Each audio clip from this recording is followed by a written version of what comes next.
Hey everyone, it's Retro DM Ray. Hey, I'm back with you on the channel for another episode in our continuing coverage of the Forbidden Lands. And in this one, specifically, we're going to cover some more things in relation to your adventurer and the creation of it, which is going to be Dark Secret, relationships, gear, and encumbrance.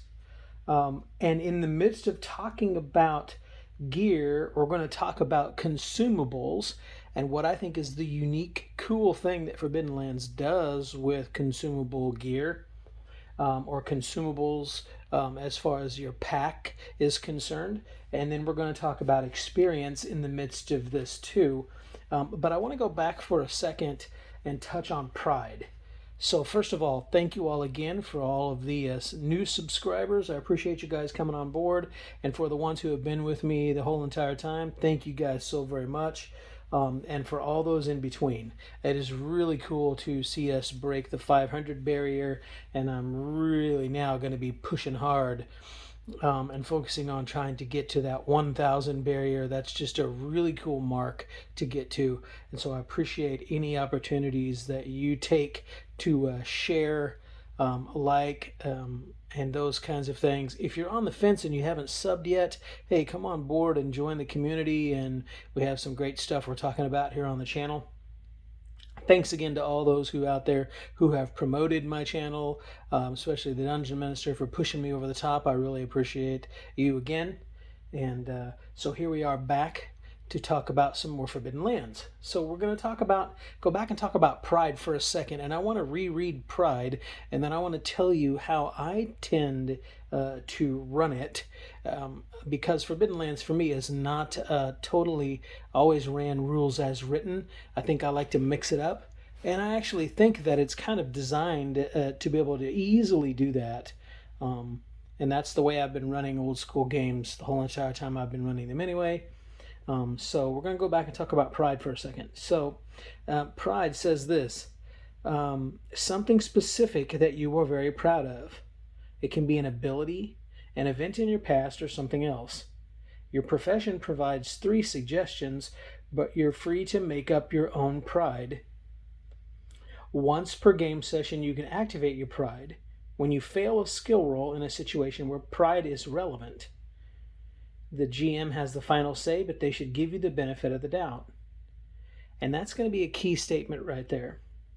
When activating your pride, you get to roll an extra d12 and include the result in a dice roll.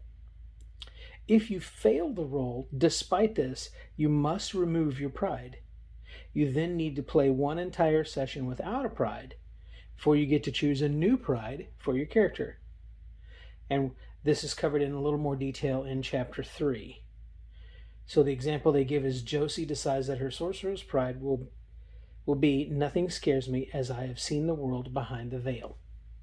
All right, so it can be an ability, an event in your past, something else, and that you have suggestions for you to choose from in your profession, but you're free to make up your own. So first and foremost, when you're making your character, the way I do it is you describe kind of who your character is and how they are, and how you're going to play them in the world. And from that, if there are any things that come up that you can key on that are like, hey, I might take pride in that thing, then write that down as your pride statement. But some of the pride statements that are here as examples are a bit constraining. So I would suggest being able to make them a little more open-ended. For example, let's say you take pride in the fact that you think you're a dead-eye shot with a longbow or maybe a sling or maybe a crossbow or something like that. You think you're just deadly accurate with that.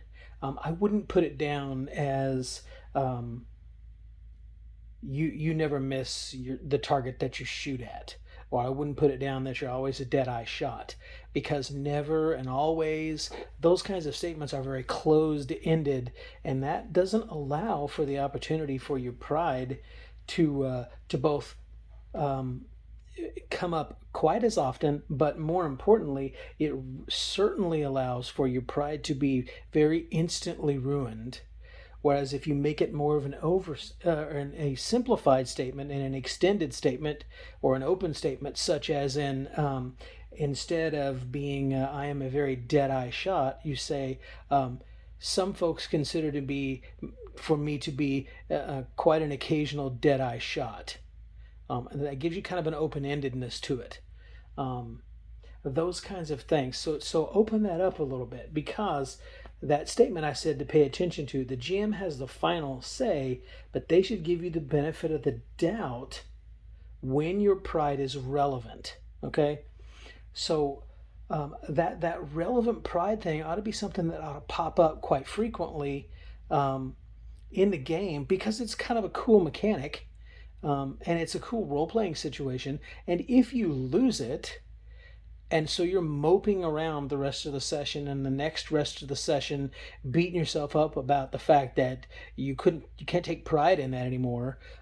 You're searching inside yourself to find your new source of pride. I think that's a great role-playing opportunity. But at the same time, the pride could be open-ended enough that you could give the benefit of the doubt for that if you state it in an open-ended way, that you might not lose it. All right. So I wanted to focus on that for a second, because we're going to get to the next thing now here, which is Dark Secret. Every player character in Forbidden Lands has a story. Many of the colorful individuals trying their luck among the ruins have a checkered past, filled with thrills and danger. You are one of those people. You've experienced something before the game begins that's left its mark on you or still threatens you in some way, and this is called a dark secret. There are 3 suggestions for Dark Secret for every profession. Choose one of these or make up your own if you prefer that. The dark secrets that you and the other PCs have are first and foremost tools for the GM to create stories with, but can also affect how many experience points you get after a game session. And then we're going to see that on page 39 here in just a minute, actually, concerning the experience point chart. Or it should say the experience point outline that they give. Example, Josie decides that her character's dark secret will be, my yearning for more magical power is stronger than anything else. So first and foremost, it shows in the example character sheet that dark secret's written on your sheet. I'd advise against that unless you have a really trusting group that doesn't metagame. I'd advise against that. I'd talk to your GM about what your dark secret is, and then I'd let your GM and your GM only have that written down somewhere. It makes it for more fun. Any kind of mystery that you can pre-build into the game is a great thing. And then GMs, when you're running that and that dark secret starts to come into play in the game, don't just run it outright, like as written, right? Run it such that they're not sure if that it's just a quirk of your character, or that's just a role-playing moment that you're taking, or you're taking off on, or if that is actually your dark secret. And then GMs, when you give out XP, make sure you keep that close to the vest as well, as far as whether or not there was the dark secret problem. All right, so here's what I mean by that. If you take a look at the experience points here, this is on page 39 specifically, where we're going to talk about experience. And I'm not showing you this table because I want to just read through and cover it. And I would encourage you to get the book, okay? But it says, life as an adventurer brings many challenges. And if you survive, you can be certain you will change, or maybe even learn a thing or two along the way. The things you learn during the game are measured in experience points, XP. You receive XP after the end of each game session. Talk it through and let the whole group discuss what has happened. So that's incredibly important, with one caveat, okay? For each of the questions below that you can reply yes to, you get 1 experience point. So here's the questions. Did you participate in the game session? You get 1 XP just for being there and playing. Did you travel through at least 1 hex on the game map that you had not visited before? And I play a house rule caveat with that too. Okay. Did you discuss a new adventure, or did you discover a new adventure site? Sorry. Did you defeat 1 or more monsters? Did you find a treasure, 1 gold or more? Did you build a function in your stronghold? Did you activate your pride? Did you suffer from your dark secret? Did you risk your life for another PC? Did you perform an extraordinary act of some kind? So, I'm going to go back through those and give you my caveats as to how I run it. So, did you participate in the game session? You get 1 XP, and it says just for being there. I give an XP if you're there and you actively participated and played, not if you spent time on your phone. Okay? Did you travel through at least 1 hex on the game map that you had not visited before? The way I do that is if you entered the hex and then found an adventure site, like let's say you found an underground hidden cavern area, right? But you didn't finish exploring that entire hex, so you get it for entering the hex and exploring around in the underground cavernous area. You survive that, you come back out, you rest up, and then you travel through the rest of that hex the next day. You're actually going to get experience for the first time you went into the hex, and then wherever you stopped in that hex, you're then going to get another XP if the next session had some involvement in the other part of that hex. Okay, I think that's fair to do. Now, if it was a hex that was a know-nothing hex, other than maybe some problems with weather or something like that, then obviously no. Okay, I would just go by the standard in the book, which is you travel through a hex you've never been before and you get 1. But if there's an adventure site in the middle of the hex, or in the front end of the hex, or maybe the back end of the hex, that you had to travel through the front and it got rather difficult, and some complications happened in your journeys section and all that kind of stuff that made it for a fun experience for that session, you'll get 1, and then you'll get 1 when you travel through and land in the adventure site on the other side of the hex, for example. So that's my caveat for how I run that as a house rule. Okay, then did you discover a new adventure site? That's kind of a given. Did you do that? Sure. Did you defeat 1 or more monsters? Yes. Now, I have a little bit of a caveat with that. If the monster was something that was nearly way over the party's head, and the party somehow managed to come out with some like breakthrough rolls and really just killed it on their dice, whereas I, as the GM, I tend to kind of stink on my rolls. I rolled horrible on my rolls, and they rolled great, and they ended up defeating a monster that really was kind of above their weight, so to speak. And then they had some smaller encounters too that were more along their weight. Then I'm going to kind of say that that's 2 separate instances of the 1 XP for the 1 or more monsters. Okay. Now, I will say that in the sessions that I've ran in Forbidden Lands, the characters can get powerful pretty quickly, but the monsters are also pretty scary in this.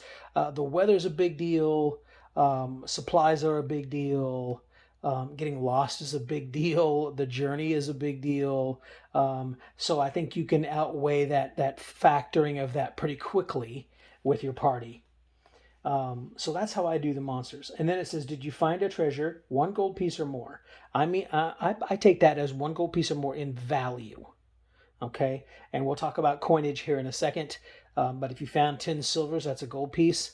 So if you found 10 silvers and that's a gold, and then you found this golden chalice worth another gold, then you'd get 2 XP for that, because it would be, did you find treasure, 1 gold piece or more? I give 1.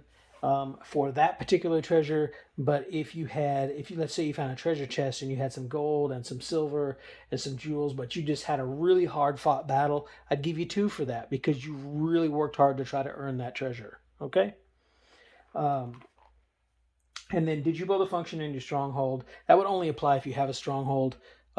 Strongholds are a little difficult to come by, and then they're certainly expensive to maintain, and difficult to keep from being robbed or keep from being ran off from, so that you lose it and you got to find another. But the functions of a stronghold are pretty awesome in this system too, so that's worthwhile. Did you activate your pride? Again, and that's a mechanical question. So mechanically, once per game session did you activate your pride? Yeah, okay. So that's 1 XP, right? Did you suffer from your dark secret? The word suffer is what I get hung up on. Because if your dark secret is something that could cause you to suffer, that's fine. If your dark secret is not something that you kind of feel like you quote unquote suffered from, but it caused a complication of some sort, or it brought up a unique instance of role playing opportunity, or made a twist or a quirk in the story, then I think that also applies. So I'm just not a fan of the word suffer from it. And here's what I would do with that too. If a party member's dark secret is something that they certainly, you certainly don't want the rest of the group to know, but it's something that they want to keep close to the vest for quite a while for their character, because it could be actually detrimental. Maybe where your dark secret is, you once walked away from a dying friend and left them to die. Well, that's not going to give confidence to the rest of your party members around the table at that point once they figure that out, right? And also, that dark secret is going to be kind of a big deal, because how in the world is that going to be something you suffer from unless there's a near told party kill, right? So there's an interesting aspect to this dark secret that I think makes for some fun opportunity for the GM and the player to go through, but I think that needs to be kept below board. So I don't mention that, as far as we don't talk about that around the table. Um, if they've had a dark secret thing that's come up in the game, whether it's a suffer or whether it's a complication or whether it's a unique role playing moment that comes up, or a quirk or twist in the story that came up as a result of the dark secret that they chose, then I'll pull them aside later and let them know they got an XP for that. Okay, yeah. After you played a couple times, you'll kind of know. My dark secret kind of just came into play here. I think I'm going to probably get an XP, and you can kind of, you know, give the GM a nod or a wink or something, and they'll know, and you'll know. Yeah, it's your XP. Go ahead and write it down. Kind of a thing. All right. Did you risk your life for another player character? Um, Again, risking your life is kind of a judgment call, right? So judge that individually, and I think these are kind of written in such a way as some of them can be interpreted in an open-ended fashion. And then, did you perform an extraordinary action of some kind? That one could, boy, really be taken out of control. I needed to run and jump this 10-foot gap in this chasm or fall to my death. I roll, well, I just kill it on my dice.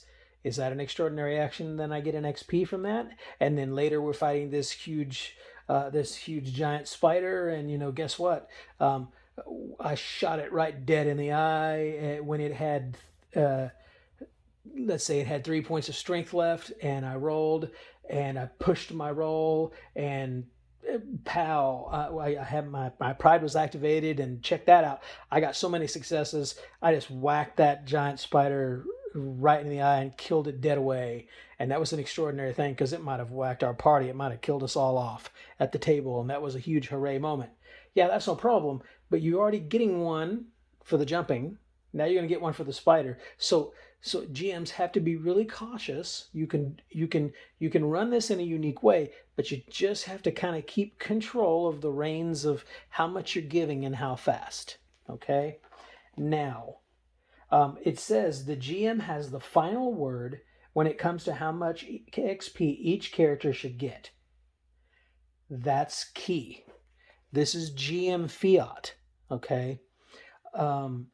This is the GM saying, you know what? If I'm going to interpret extraordinary action as something extraordinary, like it's a big deal. So yes, you get that one. No, you get that one. Okay. So you have to kind of adjudicate this in both a fair way, but also in a firm way when you're running the system, because it can get out of control pretty quickly, and players can see that it costs them a lot of XP for some things to purchase them and buy them up as you go up in level, quote unquote.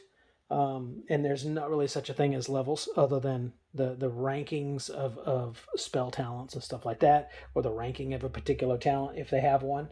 Um, so it's not really levels. But when you gain experience points and you spend those to purchase things, increase your skills, buy a new skill, buy a new talent, increase a talent if it's increasable, those types of things with your XP, you see how much that's going to cost. You naturally want to start like power gaming and like doing everything you can to keep hitting all these marks on the XP chart. So just be really careful as a GM that you don't let that get out of control. And players, play to have fun, and power gaming can be fun, I guess, if that's your thing. Um, but it'll get boring really fast. I've done it a lot, and I'm telling you, you're better off just sitting back and having fun and being patient, and slowly earning those things. The rewards will mean much more to you, I think. At least that's what I think about it. All right, so we talked about that.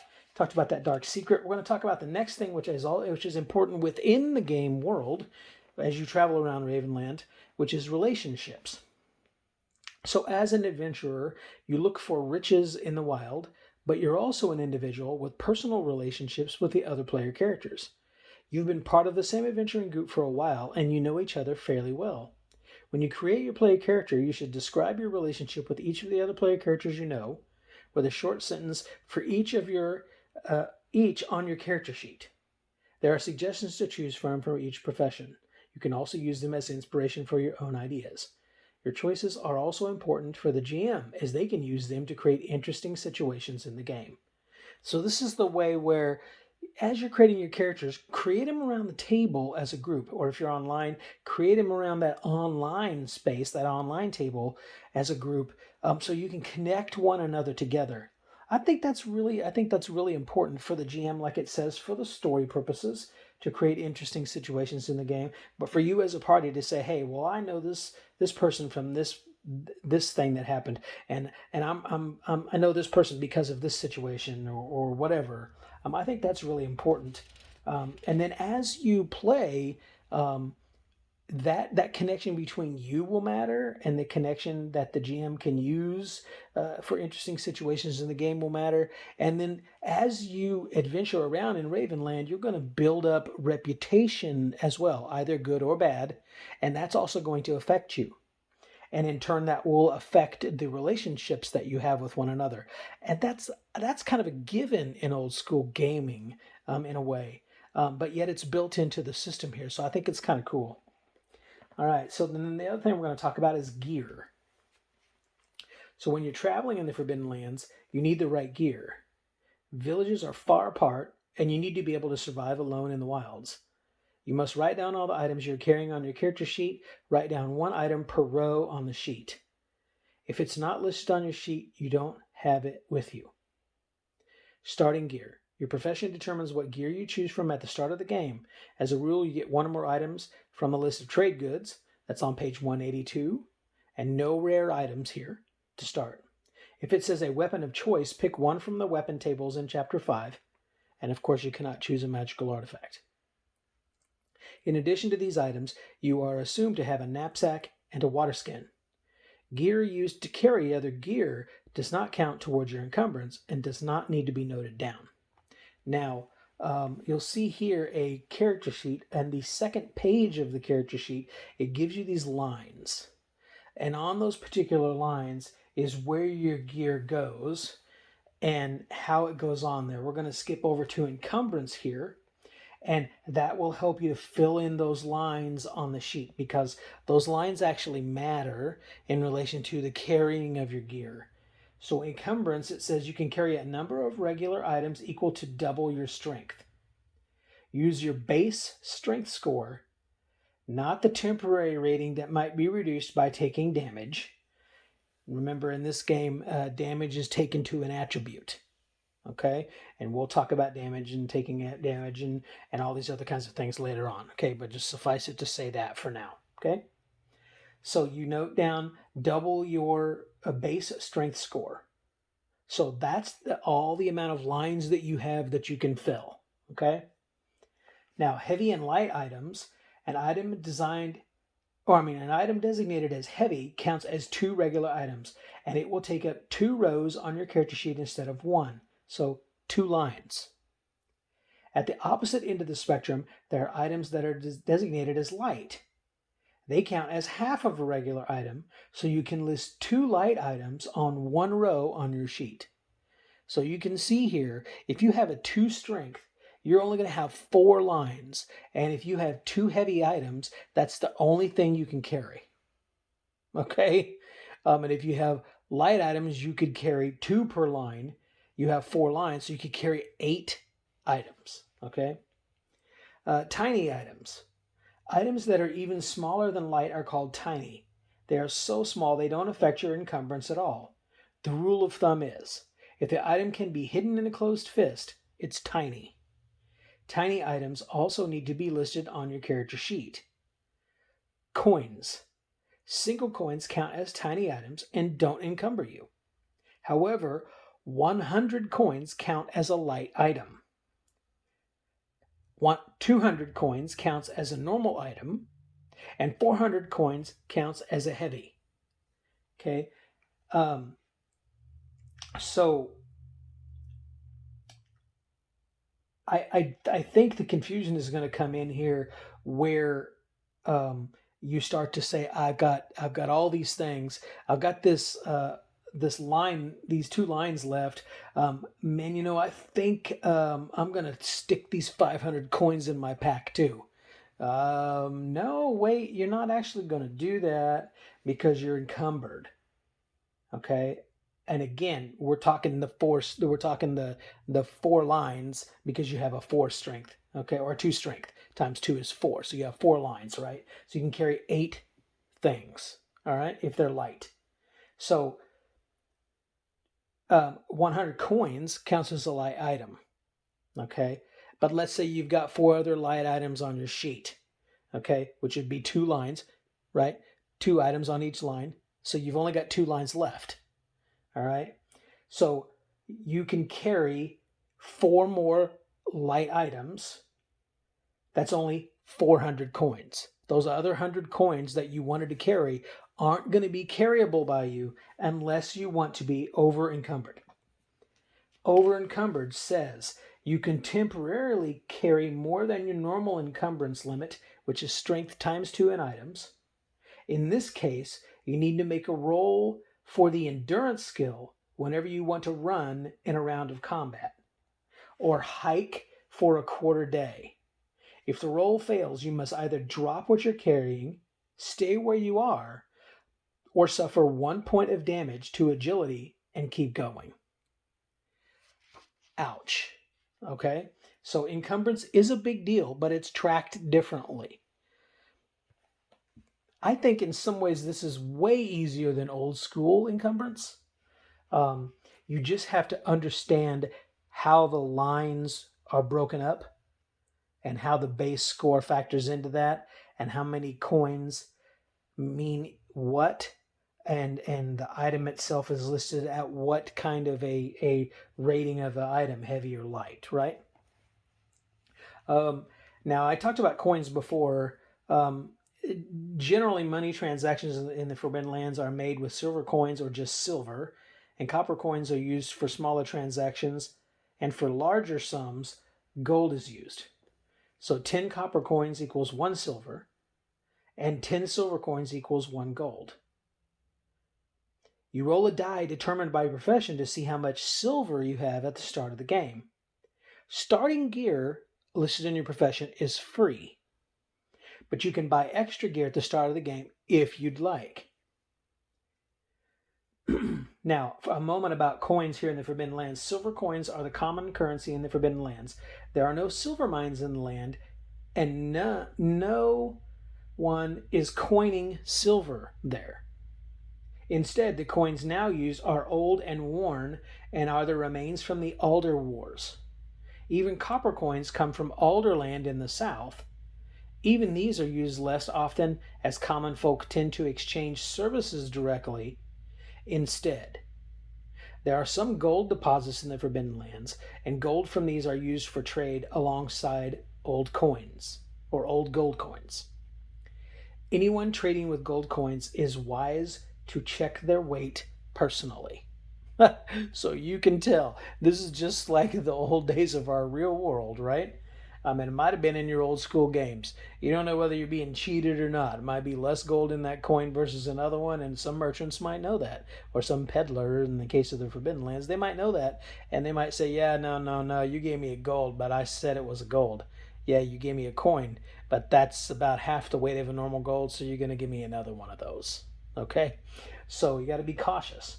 And again, silver coins are just circulating around from the old days. No new ones are being made, right? Copper is the same way. And actually, there's an exchanging of services, a barter system that's in place, which a lot of people do for a lot of basic things. So it's not bad to go out and be able to strip things of some things as you travel out. Let's say you come to a town or a village, like in the case of the Forbidden Lands, a good village to start out in that I like is the Hollows. So let's say you start out from the Hollows and you travel out of Hex and you get into some trouble, but you do find a few things and you find something you can strip of its resources, right? And you bring it back and you find some unique buyers, and then you get more coins. Or you bring it back and you find some unique buyers, but they're just willing to trade you some things that you might need for your further adventures. It doesn't cost you anything. You're just giving them what you stripped of that particular resource, that creature you encountered and the parts you took from it, or the fluids you took from it, or whatever. I think that's kind of cool, right? We used to do that back in the day. When you were trying to think that you were somehow going to make yourself some dragon hide armor or some dragon scale armor or shield or something like that. And I'm thinking like old, like the Dragon Slayer movie, right? That type of thing. But I think that's an old school aspect that's here, that's very playable, would be very fun, right? Okay, now we talked about gear. Excuse me. Now we're going to talk about consumables, and this is something really, really cool in the Forbidden Lands. I'm going to stop here after this, but this is really, really cool in the Forbidden Lands. I really love this idea. I'd love to have this in other old school games, and you could use the system so easily. It would port to any game system you want to use it in practically. Consumables. A special category of items in the game are called consumables. These are food, water, arrows, and torches. Okay, notice that. Food, water, arrows, and torches. Okay, I would throw bolts in there if you're using crossbows. I would throw sling bullets in there. Okay, you don't count individual units of these items, which is a good thing because you don't have very many lines to fill up, right? Instead, each consumable is rated with a resource dice, the lowest of which would be D6, the highest of which would be D12, and the dice in between. So you'd start out with D6, you could go to D8, D10, and then D12. Okay? Now, if you decided you wanted to use DCC dice in between those, you could do D14, D16. That'd be kind of cool to add a couple of extra choices in there. That's entirely up to you. But anyway, that's an idea. But the resource dice measures how much of that consumable you're carrying. Each type of consumable has a box on the character sheet where you note your resource dice in it. So, every time you eat a ration of food, drink a ration of water, shoot an arrow, or a crossbow bolt, or throw a sling bullet, or light a torch, you roll the resource dice for the consumable. If the dice shows a 1 or a 2, you decrease the resource dice by 1 step. For example, from D8 to D6. When you roll D6 and get a 1 or a 2 result, your stash of the consumable is fully depleted. So no longer do you have to say, I am the archer extraordinaire, and I've got a massive back quiver with 50 arrows in it, and I've got 2 hip quivers with 20 arrows or 12 arrows apiece, so that gives me my total amount of arrows. No. Okay? You just say, I've bought myself clear up to a D12, maybe a D14, maybe a D16 of arrows. And every time I shoot an arrow, I roll a resource die.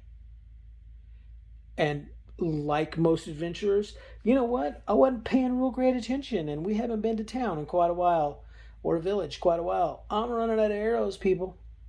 Okay, I just think that's cool. Um, so once you get to a D6, you can't go lower than that. So when you roll that one or that two, you're out. Your quiver's empty. Your food's gone. Your water skin is just an empty bag or an empty bottle.